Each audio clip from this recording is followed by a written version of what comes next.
day. Yowza! Match. Start for free today.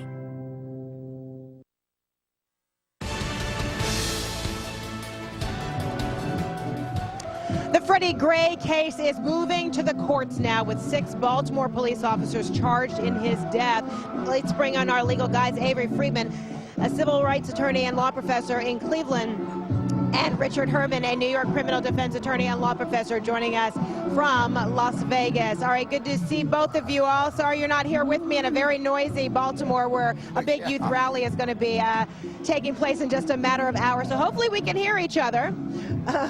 Okay, so Avery, how about if I call upon, okay, good. How about if I call upon you first, Avery?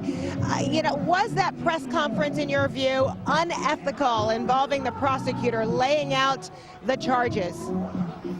I thought the press conference was absolutely wonderful, Frederica. And while Miss Moby got a little carried away with no justice, no peace, really that's a community organization credo. It's not what a prosecutor does. But by and large, identifying it, clear, crisp, she did exactly what she was supposed to do. All right, so Richard, now what? Try to, I guess, paint a picture on where this case goes, because I just spoke with the attorney for the family. He's underscoring, while these may be charges, they haven't been indicted yet. That's still up to the grand jury. So explain how this recommendation from the prosecutor might play a role in that. Well, Fred, we have miles to go before we sleep on a criminal conviction in this case.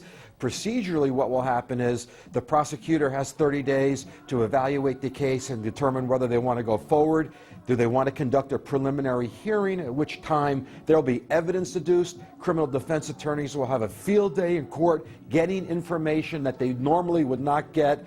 I don't believe that's going to take place. I think they're going to go to a grand jury, despite what happened with Michael Brown. I think they're fearful of it, but they're going to go to a grand jury to try to get a grand jury conviction, a grand jury true bill, an indictment here, and then go to trial. You have several issues, Fred. You have, was there reasonable suspicion to stop him? Was flight in a high crime area reasonable suspicion? Yes. Is there probable cause to arrest? Probably based on the flight there was. Do we have a conviction beyond a reasonable doubt? The jury will determine that. We don't know any evidence right now. We know nothing. Nothing has been tested in court before a jury subject to cross-examination. This is a long way to go here, Fred, before you get a criminal conviction. So, Avery, in your view, were there charges that were missing? Because we heard the state's attorney say no probable cause, no violation. He was carrying, Freddie Gray was carrying a pocket knife that is not unlawful. But I've heard the language of some legal analysts who say kidnapping. He was essentially kidnapped. Is that ridiculous or is that reasonable? Ridiculous. I think that's a fair thing to say. I think it's a fair characterization. Look, they chase him. That's legal. Supreme Court says it's legal. Once they realized there was no crime, they charged him with a switchblade, Frederica. The guy had a pocket knife. And at that point, everything really gets out of control. So I think it's a fair characterization. Again, there's no kidnapping charge per se. The prosecutor will be moving forward on the elements of the 28 charges that she has leveled against them. Where I agree is that we've got a long way to go.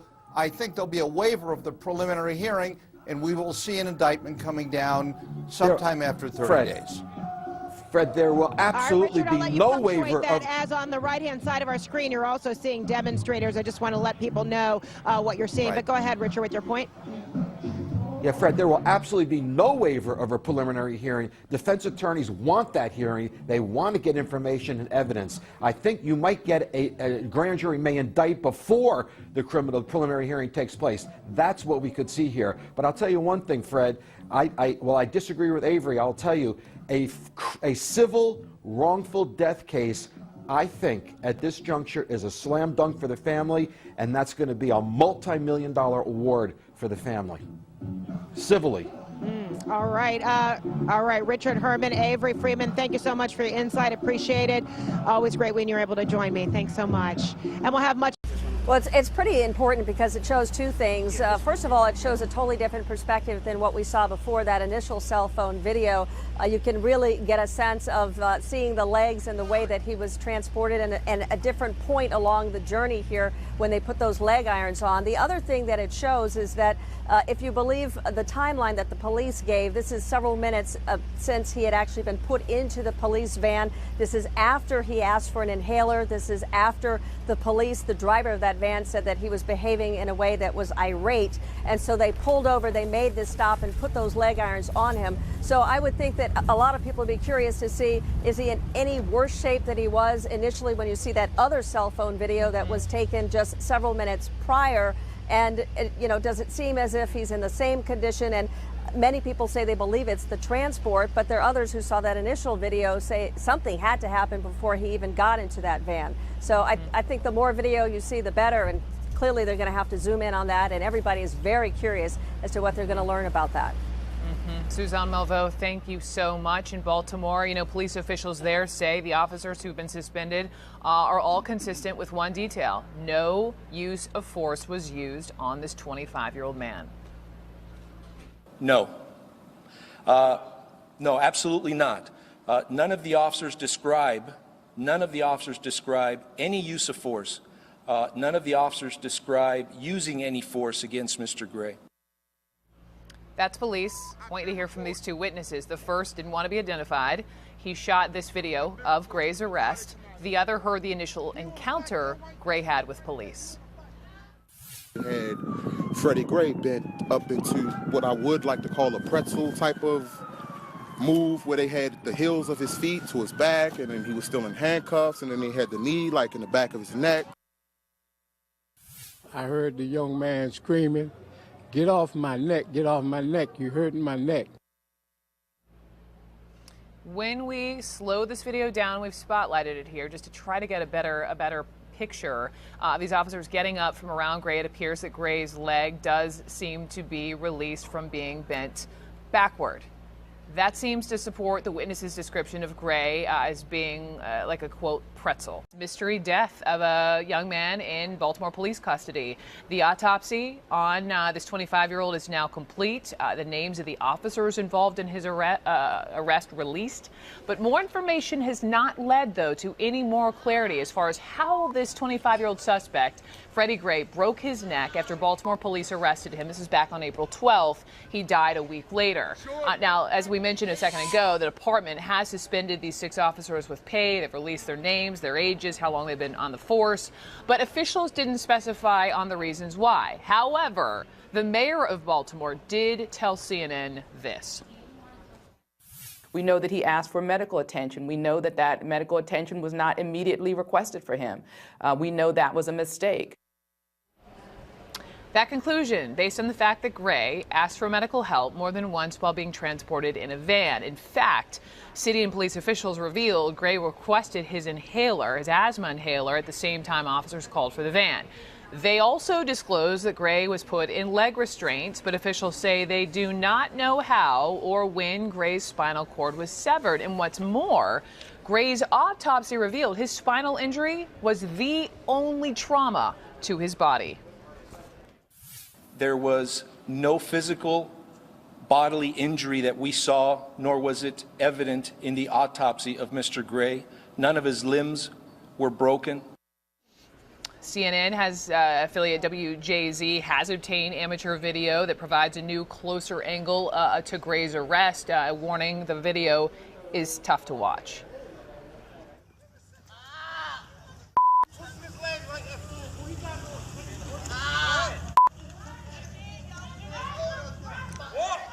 Shorty, that was after they tased out him like that.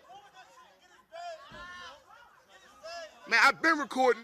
I've been recording it. I've been recording it. What car they come out of, yo? He on a bike, yo, right there. Him right there. He on a bike. I got it. Don't worry about it. Don't worry about it. Don't worry about it, yo. Get his badge, now, Miss Chump badge. After they did tase yo like that, you wonder why he can't use his legs.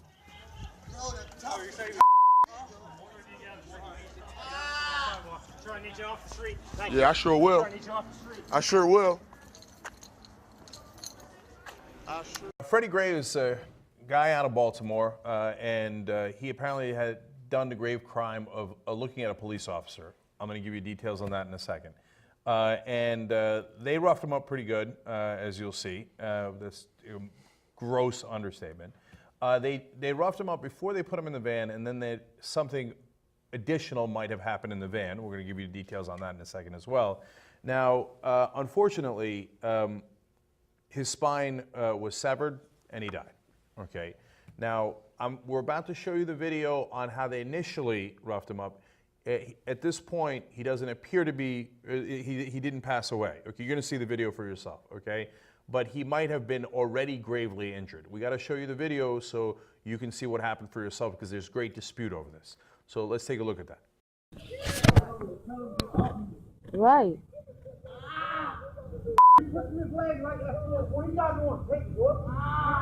Right. His leg look broke. Look at his leg.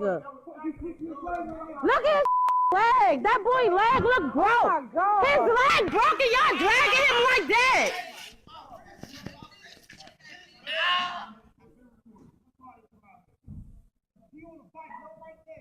All right. So let me tell you more about this. They said that Gray fled on foot and was captured on April 12th after an officer made eye contact with him outside of a public housing complex, police said. That's according to the Associated Press.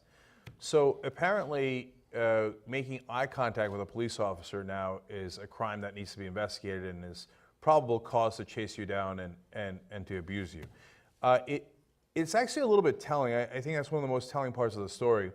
Because, you know, we used to hear these stories about how some of the Hollywood stars, you weren't allowed to make eye contact with them because they're at a different level. You got to know your place. Stallone, the help was not allowed to look at Stallone. Yeah, and I think Nick Cage might have been another that there was rumors about, you know, as to whether that you could or couldn't.